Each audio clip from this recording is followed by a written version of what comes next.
My baby started sucking her fingers at 2 months old, and since then it's been her go-to comfort, which led to a bit of an unusual interaction with another mum at the park.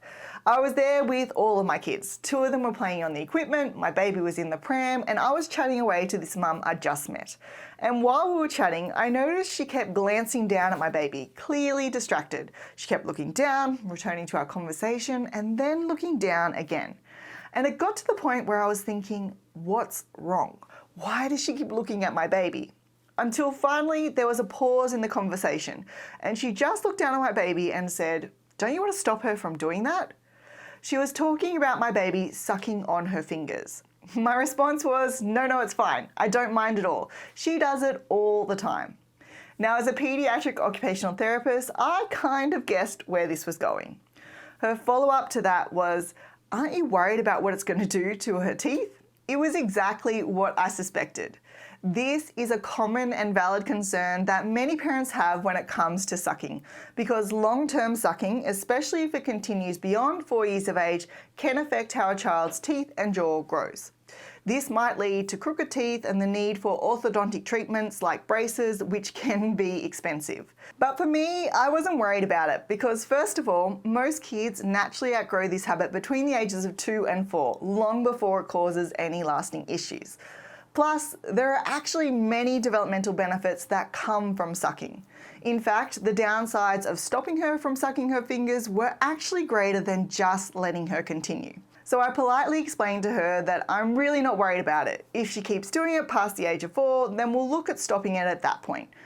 But she still wasn't satisfied. Her next concern was, what about the germs? Aren't you worried she's going to touch things and put her fingers in her mouth and constantly get sick, especially once she starts childcare? This is another valid concern because there is a possibility that sucking on her fingers might expose her to germs.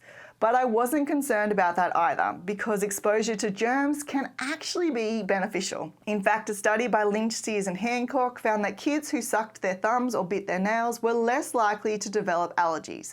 By putting these things in their mouths, these kids were building an immunity to various bacteria at a young age, which helped to strengthen their immune systems later in life.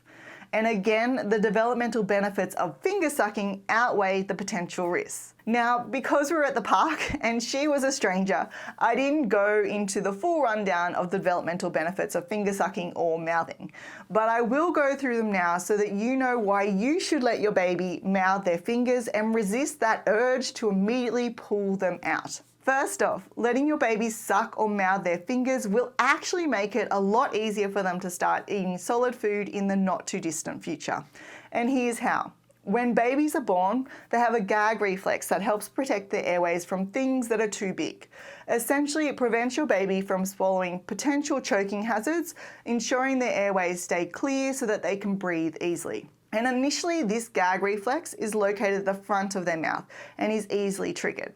This is why you might notice that your baby is gagging on your nipple, the teat of a bottle, or their fingers when they start putting them in their mouth. However, what you'll likely see is that the more they suck on their fingers, the less they gag. And this is because sucking on their hands and fingers gradually moves their gag reflex towards the back of their mouth, making it less sensitive. And it's this shift which is crucial in getting your baby ready for solid food. If that gag reflex were to stay at the front of the mouth, your baby would likely gag and spit out every piece of food they try to eat, making mealtimes uncomfortable and potentially distressing.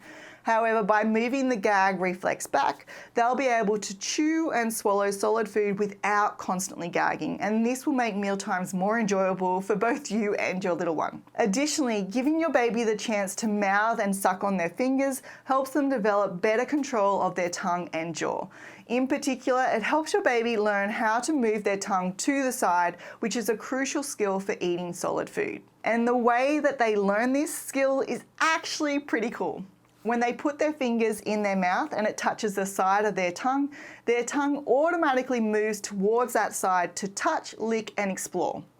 At first, this movement is just a reflex, but over time, as they continue to suck on their fingers and explore with their tongue, this reflex turns into a learned skill, giving them more control over their tongue movements. And this is really important because when they start eating solids, they need to be able to move pieces of food from the middle of their tongue to the side of their mouth to then chew, and then back to the middle to then swallow. Now, on top of that, sucking on their fingers also exposes your baby to a variety of textures, tastes, and temperatures. And this exposure helps their brain recognize and process these sensations, making them less likely to have a strong reaction like spitting or pulling away when something enters their mouth. And all of these things make the switch to solid food easier and safer for your little one. But that's not the only reason to let your baby suck on their fingers. Letting them suck on their fingers can also make your first year together so much easier. And by that, I mean less crying and more calm moments. This is because sucking on their fingers is incredibly soothing for babies. It's pretty amazing actually. When babies suck, their heart rate, blood pressure, and stress levels all go down. In fact, this natural calming effect is so powerful that health professionals often recommend it during mildly to moderately painful procedures. That's why you might have had a doctor or a nurse suggest letting your baby suck on a clean finger, their own fingers, a pacifier, or even giving them a quick feed during a shot or a blood test. Now, you may be thinking that since health professionals recommend using a pacifier during these procedures for its soothing effect, there's no need to let your baby suck on their fingers. And it's true that a pacifier can be just as soothing. However, there's a small catch. Until your baby is around 7 months old, they won't have the fine motor skills needed to pop the pacifier back in their mouth when it falls out. This means they'll need your help every time it falls out, and they'll usually let you know by crying loudly. On the other hand, by around 2 months of age, your baby will already have the ability to put their own fingers into their mouth and suck on them. This means that they can soothe themselves without needing your help every time. And this ability to self-soothe can lead to less crying overall and more peaceful moments for both of you. But that's not all. Letting your little one suck on their fingers can also be incredibly helpful during teething. But before I explain exactly how it does this, I just want to quickly mention that if you do want to know what to expect in your baby's first year of life in regards to milestones and when you should be concerned, make sure you get my free developmental milestone chart by clicking the link in the description below. Okay, back to teething. When your baby is teething, their gums can feel sore and uncomfortable, making them fussy and irritable. And a simple way to relieve that pain is applying pressure to their gums. Fortunately, when your baby sucks on their fingers, they naturally apply pressure to their gums, which can help soothe any teething pain they may be experiencing.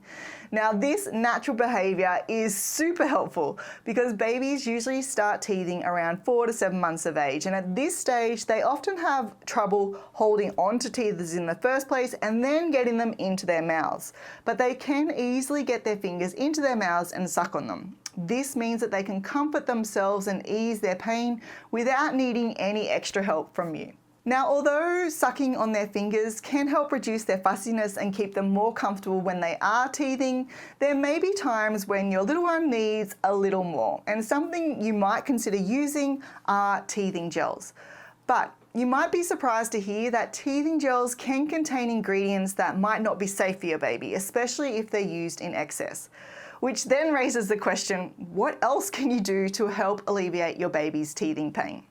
Well, in this video, I walk you through 4 teething remedies that effectively soothe your baby's gums and relieve their pain without putting them at risk. These methods are simple, natural, and best of all, they don't require you to spend a lot of money. So make sure you check it out.